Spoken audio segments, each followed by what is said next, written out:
Obrigado pela sua bela discussão, apresentação. Eu queria comentar algumas coisinhas aqui. Sobre a ideologia científica, eu diria que ela existe sim. Se a gente pensar em países democráticos, pode ser até que isso não ocorra. Mas eu me lembro que alguns historiadores, né, falavam que um dos fracassos da União Soviética foi justamente por eles não aceitarem a genética de Mendel. E isso teve um atraso na agricultura deles. Então, me parece que pode haver influência assim. Uma outra coisa é que se você perguntar aos estatísticos na história do povo, eles vão dizer sim que todo o povo é preto, porque os que ele viu, né, ainda que fosse só 3 eram pretos, né? Aí se eu usava a estatística, ele ia dizer que sim. Uma outra coisa que eu queria só que você colocasse, aquela do livro do Mortimer. Eu não sei se eu interpretei. Aquele você fala do livro Mortimer, né? Eu não sei se a linguagem não é precisa ou eu não li direito. Esse 13, né? Fecha o olho quem não. Essa aí.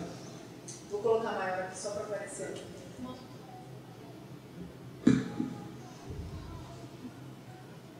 Pois é, aí que a precisão da linguagem, né?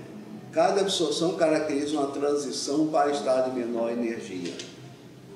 Depende de como se lê essa transição. Porque se for uma transição eletrônica, é para um estágio de maior energia. Você vê que até um especialista em linguagem, né, deixa algumas lacunas que a gente pode dar interpretação diferente. Porque isso, o seu exemplo mostra o quanto a linguagem é precisa, né? Ela deve ser precisa. A presença e a ausência de termos, e aqui ele coloca até mesmo a ordem em que os termos são apresentados, ela muda completamente o significado, coisa que no cotidiano não acontece, né? Você pode contar uma história de trás para frente ou de frente para trás, que às vezes você consegue ter a mesma interpretação. E outra coisa que eu queria chamar a atenção também é que, dependendo do idioma que você fala, você perde precisão. O que eu quero dizer com isso? Que quando a gente fala, por exemplo, né, às vezes você dá um texto para um aluno ler, né, você pergunta para ele se ele leu, ele fala li. E o português você não sabe se ele leu, entendeu ou não. Né? Mas o russo, por exemplo, né, ele distingue bem, né, se você leu, entendeu, se você só leu, né, por exemplo, você fala, né, em português, eu vou a São Paulo, você não está dizendo como você vai. No russo, você vai saber se vai a pé, ou vai de carro, ou vai de ônibus, ou o quê. O próprio idioma leva algumas imprecisões. Mas a ciência acaba dando uma... E a ciência deixa, mas aí o texto que você escreve em português, por exemplo, devido, né, à fragilidade da língua, né, ela pode deixar imprecisões. Ou seja, um autor russo de um artigo, se ele escrever em russo, provavelmente ele vai deixar os textos mais claros do que ele escrever em português. É uma série de aspectos que influenciam no que a gente pode dizer. E corrobora essa ideia do quanto a linguagem ela tem que ser precisa e o mais objetiva possível mesmo. A sua fala dá margem para a gente ficar divagando várias horas, né? Por exemplo, né, o fato do autor querer escrever o artigo porque aí está validando. Eu tenho minhas dúvidas. Foi validado por 2 ou 3 assessores. Né? Normalmente, né, quando a gente vê alguma coisa... Desculpa, só na perspectiva que ele coloca, que é a perspectiva de ser citado. Quando você publica e é citado, conforme ele vai aumentando a quantidade de citações, é que aquilo vai se tornando cada vez um fato mais comprovado. No bom sentido, né? Que às vezes... Sim, com certeza. Não está se falando nesse sentido sim, né? Porque você escreve uma coisa e quando a gente vai ler que não concorda, nem sempre você escreve lá discordando. Né? É ao contrário do que havia no passado, que a gente lê, né? As discussões acaloradas, né, dos pesquisadores na sociedade americana de ciência, na inglesa, né? Onde dali saía, sim, né, um aval a uma ou outra ideia. Né? Porque eu publicar o artigo hoje é meio difícil você dizer se ele está validado ou não. E, na verdade, o que eu não deixei tão claro também, que é volta na pergunta que tinha se colocar, é que a perspectiva que parece ser mais comum entre esses autores é a perspectiva do Thomas Kuhn, né, de que a validade, a veracidade do enunciado científico, ela é determinada pela comunidade científica. Ela não tem um valor intrínseco. Ela só é considerada verdade ou não a partir dessa confirmação dos pares. E aí a ideia da referência vem no sentido de citação, dentro daquele caminho que ele coloca aqui, né? De que se eu tivesse várias citações, eu poderia sair do enunciado que ainda é o tipo 3, né? Que é a citação de um outro autor, para eventualmente chegar em enunciados do tipo 4, 5 e 6. Então, realmente não é a lógica como a gente tem hoje, né? Que geralmente só passou por um parecer, não tem tanta discussão nos eventos, né? Mas de alguma forma ele vai ser confirmado pela sociedade científica quando ele for citado pelos pares.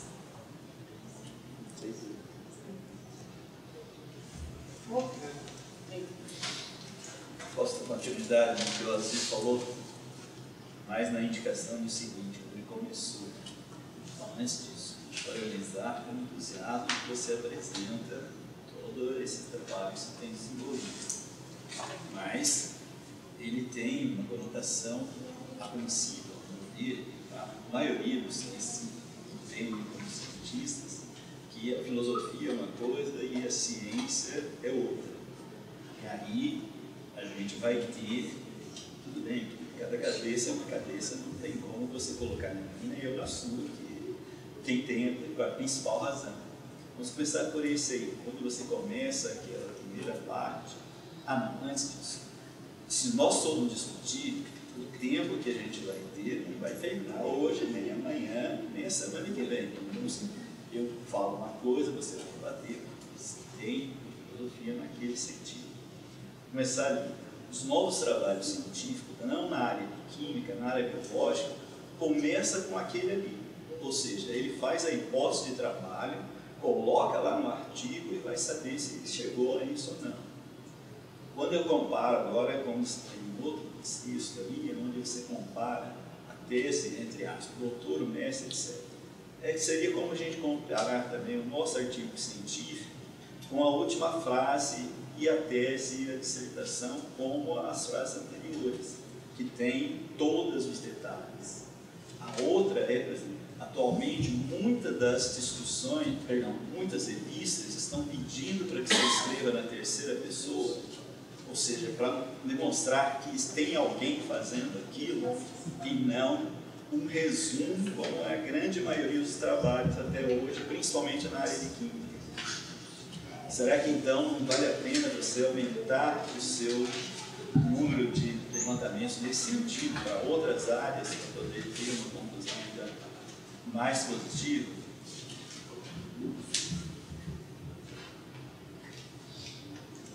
Tem um livro, talvez o senhor se interesse, não sei se já conhece, até que ele fala um novo discurso para uma nova ciência. E aí nesse livro ele traz a ideia de que a própria linguagem é uma forma de abstração do mundo, então não é o mundo, é uma forma de falar sobre o mundo.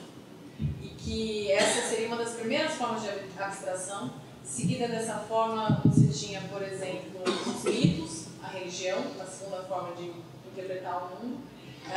Em seguida, a filosofia, né, a filosofia grega. E ele apresenta depois, como uma terceira perspectiva, a ciência moderna. Para ele, é diferente a filosofia da ciência moderna.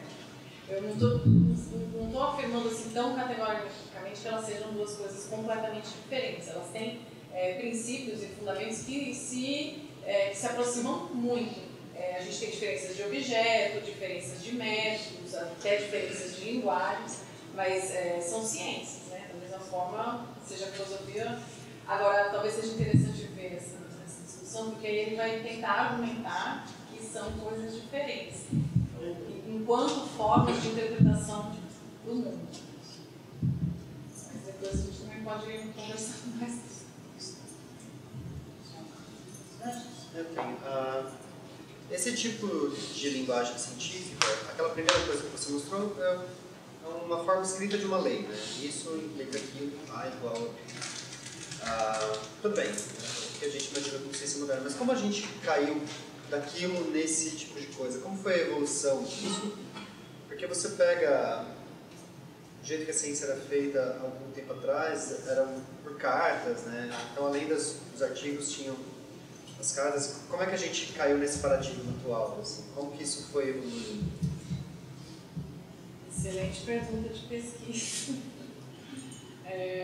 Eu não tenho essa resposta para você. Então, porque, na verdade, a perspectiva que a gente investigou no mestrado era como é que se dava a apropriação da linguagem científica. Como é que o aluno, através da atividade dele no laboratório, ele também estava se apropriando da linguagem para conseguir depois escrever na linguagem científica correta.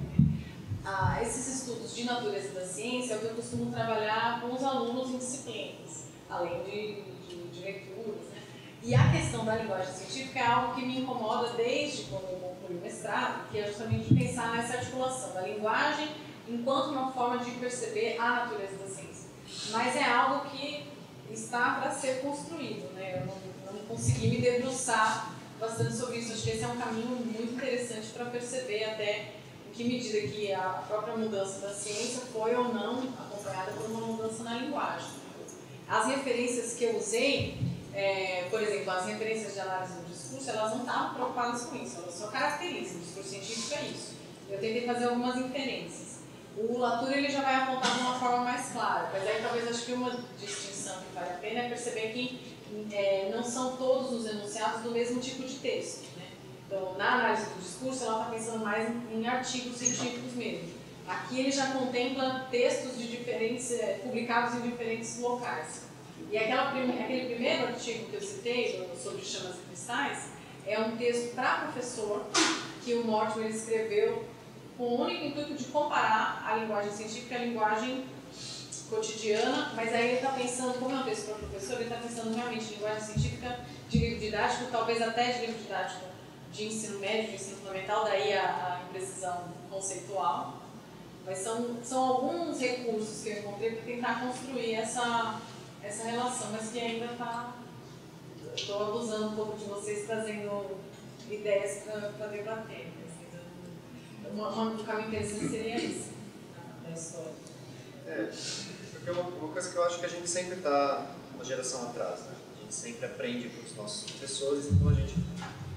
É sempre os nossos alunos que eventualmente vão ter a ideia que nós temos hoje em dia. Assim.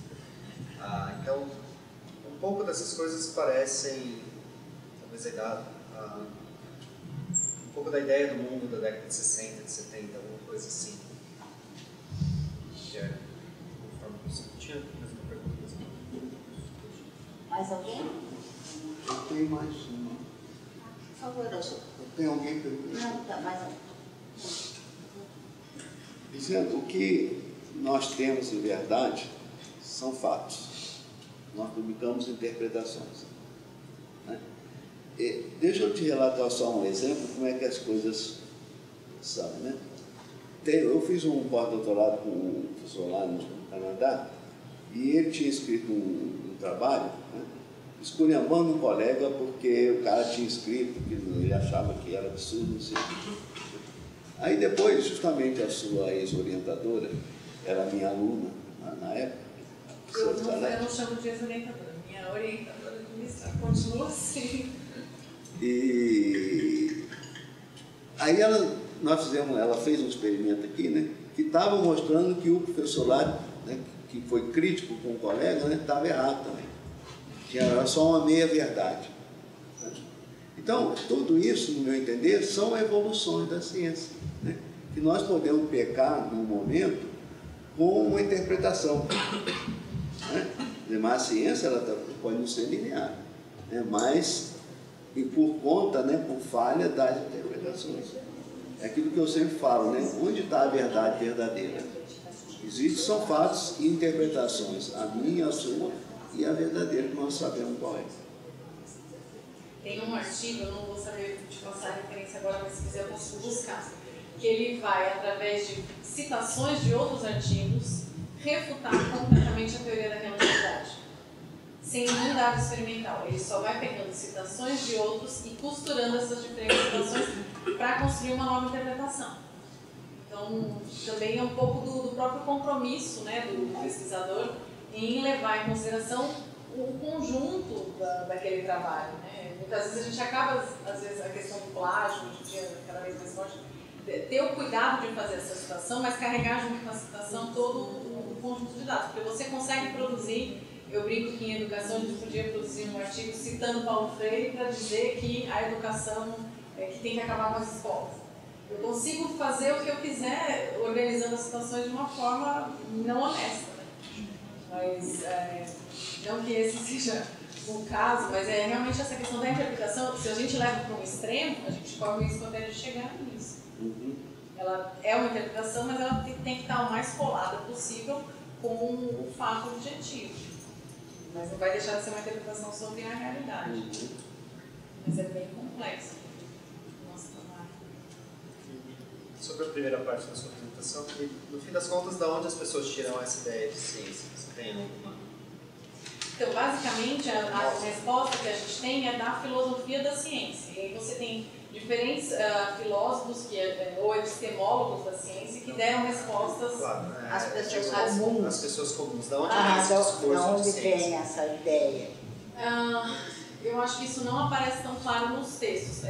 Basicamente, a gente poderia supor, né, do próprio ensino que elas tiveram, porque você tem o mesmo tipo de resposta de aluno, de professor, de estudante universitário, de aluno de ensino médio. Então, supõe-se que seja principalmente da educação escolar e também do senso comum, né? O que é veiculado nos jornais, nos textos de divulgação científica. Geralmente aparece ali também só as descobertas, um único pesquisador, o pesquisador da Europa.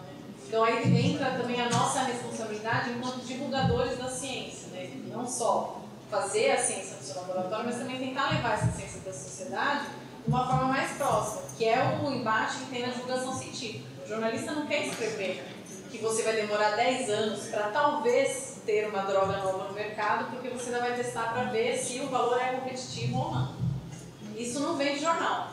Então você tem esse sensacionalismo que acaba contribuindo também para uma perspectiva distorcida de ciência, né? De que é um único gênio, trabalho isolado, que descobre as coisas de uma forma aleatória, não aparece todos os outros cientistas que estavam estudando também para chegar naquela conclusão. Mas isso não tem um dado preciso para te falar, suponho que seja assim. Aproveitando o gancho da pergunta dele, eu não sei como foi feita a pesquisa em Juiz de Fora, isso? Com esses alunos da Isso. foi só em relação aos alunos da universidade mesmo?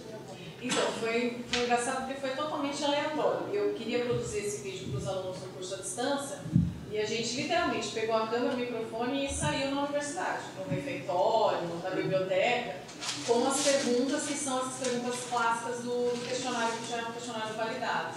E aí a gente teve, acho que, 8 respostas, e das 8 respostas a gente foi selecionando as falas, mas assim, com todas as pessoas a gente conseguiu identificar essas visões distorcidas. Eu faço esse questionamento pelo seguinte: eu já trabalhei com estudante de ensino médio e eu fiz algumas perguntas dessas para eles, não nesse nível, né? Para exatamente imaginar o que passa na cabeça deles enquanto cientista, enquanto químico, e eu não tive esse retorno, eu tive um retorno totalmente diferente, um retorno que eles nem faziam ideia do que poderia ser, eles não têm essa ligação, né? Antigamente, ainda tinha um tempo atrás que tinha muita a questão de que existia produto sem química, né? Então fazia o pão sem química, alguma coisa sem química. Ainda esse tipo de... as pessoas que ainda tinham contato com esse tipo de linguagem ainda tinham uma ideia um pouquinho diferente do cientista, mas ainda tinham uma ideia da química. Hoje em dia eu sinto que, pelo menos minha parte, né,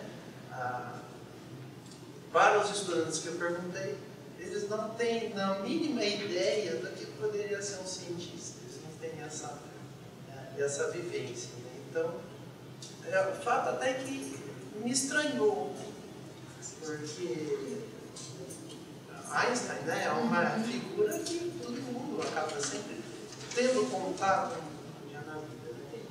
Aí eu me pergunto, eu mesmo me pergunto, né, e eu até poderia levantar a questão, com base em quê? Que não existe, né, essa referência para a juventude.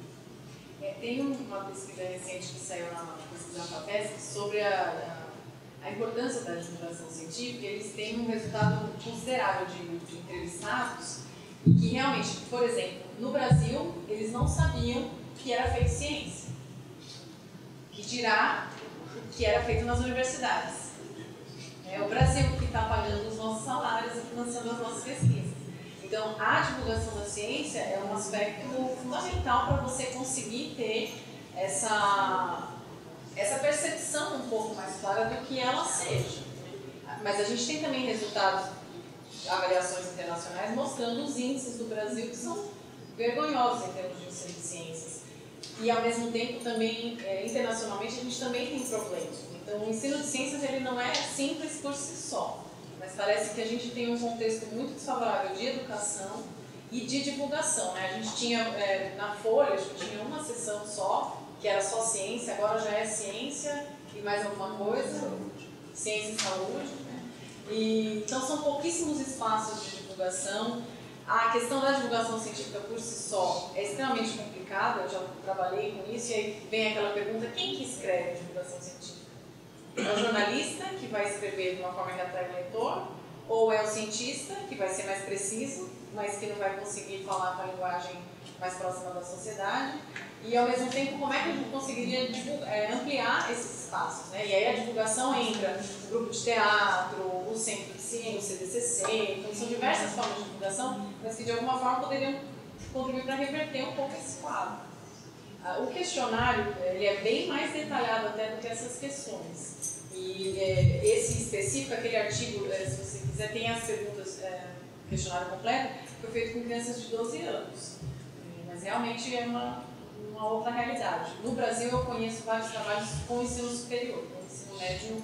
Tem, por exemplo, uma pesquisa na Química Nova na Escola, também interessante, que ele fala visões de ciência e de cientista, e que ele pediu para os alunos desenharem um cientista. No caso específico da química. Aí vocês já imaginam, né? As bombas, fumaça, o laboratório, o jaleco, aparece tudo ali. E aí, através daquela imagem, a gente consegue interpretar algumas coisas também que não estavam tão claro para a própria pessoa que desenhou. Então, o que eu acabo entendendo sobre isso é que é uma imagem construída na própria comunidade científica, né? De alguma forma, constrói essa imagem. Só completando um pouquinho do que ele está falando, na nossa experiência no PIBID, que eu tenho observado, por exemplo, você está falando dos alunos, seus alunos. Por exemplo, os alunos de uma escola que o professor da ASF fez um trabalho, uma escola de ensino fundamental, né? Os alunos fizeram exatamente esse mesmo tipo de estereótipo, né? É uma cara de louco, é o cabelo, é aquela figura do Einstein, que eles modificam um pouco, né? Eles fazem os desenhos, e para eles o cientista é o ser maluco, é o ser... Isso numa escola aqui do Jockey Club, que é o Dalila Gari. Então os alunos têm essa visão. Quantos anos? É o ensino até o fundamental, os alunos na 7ª e 8ª. Então se você pensar, se você pega outra escola, por exemplo, lá na região do Jardim Monte Carlo, perto da cidade de Araci, onde eu trabalho, eles não têm nem ideia de que existe a UFSCar, que a UFSCar é uma universidade pública, que eles podem vir aqui estudar, fazer diferentes tipos de curso, que não paga nada, eles não têm nem ideia que isso existe, entendeu? Então, assim, isso é muito local, da comunidade, da cultura local. Então, por exemplo, claro, se você for no Alva do Guião, né, se você for ali no Conde, na Escola Conde, tem uma realidade diferente. Então, o que você observa, né, e essa questão de linguagem, acho que daria para falar, eu já tinha um monte de coisa aqui, que nem vou começar a falar, porque é muita coisa. Mas assim, essa questão da figura, que é uma questão, inclusive, que eu acho que eu penso que nós trabalhamos, inclusive em 2011, né? Que a SBQN, a IMPAC, etc., queria desmistificar, desconstruir essa imagem, né? Porque são pessoas normais que estão fazendo química, assim como... Quer dizer, eles não têm ideia realmente. Eles não têm ideia do que é ciência, quem faz ciência. São poucas as pessoas, né? Por exemplo, se você falar que você é um professor de ensino superior, mas o que você faz? Então você dá aula todo dia? Para eles têm um pouco aquela ideia do ensino médio, eles não têm ideia do que a pessoa faz pesquisa, etc. Até hoje isso quando eu me formei, até hoje é mais ou menos assim, não mudou muito, entendeu? Então, assim, é um pouco da cultura, da divulgação, e o Brasil tem muito problema nisso, né? E aí você está comentando também a questão socioeconômica. Sim. A realidade socioeconômica determina totalmente essa destinação de mundo. Isso a gente percebe. Filho de professor universitário que nasceu dentro da universidade quase, né? Convive aqui, conhece tudo. É muito natural. Só para complementar, Luciana, é muito interessante, porque uma das escolas é uma escola rural, que é uma escola em Água Vermelha. Então isso realmente é muito interessante. É uma escola rural e a ideia deles, a percepção deles é bem diferente. É muito interessante. Eles têm uma visão mais, eles sabem das coisas mais não sei se de química, não posso afirmar que é de química, mas eles têm uma ideia mais das coisas que acontecem, de alguns fenômenos, entendeu? De observação da natureza. Mas essa ideia, esse estereótipo, né, do pesquisador, a própria mídia. Sim. A televisão, o cinema. Os próprios alunos. Eu recebi de uma aluna de uma ETEC, que ela é professora numa FATEC. Os alunos, olha o que os meus alunos me mandaram. Exatamente isso. É o que eles estão usando para a semana deles. É uma pessoa de jaleco, com cabelo, não sei de que jeito, com óculos, não sei de que jeito. Gente, alguém aqui anda assim? Não, e alguém aqui quer ser assim. Tem até alguns que são assim. Nem todos são assim, como todas as profissões, né? A gente tem até aqueles que mas são cientista assim. ou não, eles seriam assim, né? Pois é, entendeu? É, isso aí. E no Brasil a gente acrescenta que além da gente produzir ciência na universidade, ninguém nem sabe que a gente faz ciência na universidade, obrigatoriamente o nosso pesquisador, o nosso cientista é um professor. Então aí já cai por terra essa desvinculação de as pessoas totalmente separadas, isoladas da sociedade, que não tem convívio social com os outros. Como é que uma pessoa dessa seria uma professora? Esse fato da docência também já quer assim. Continua sem professores, né? Não, mas só terminando com uma coisa que não tem nada a ver com o comentário, uma coisa que, pela estereótipo que o pessoal tem, uma coisa que alguém que quisesse ganhar muito dinheiro era ser cabeleireiro numa universidade, né?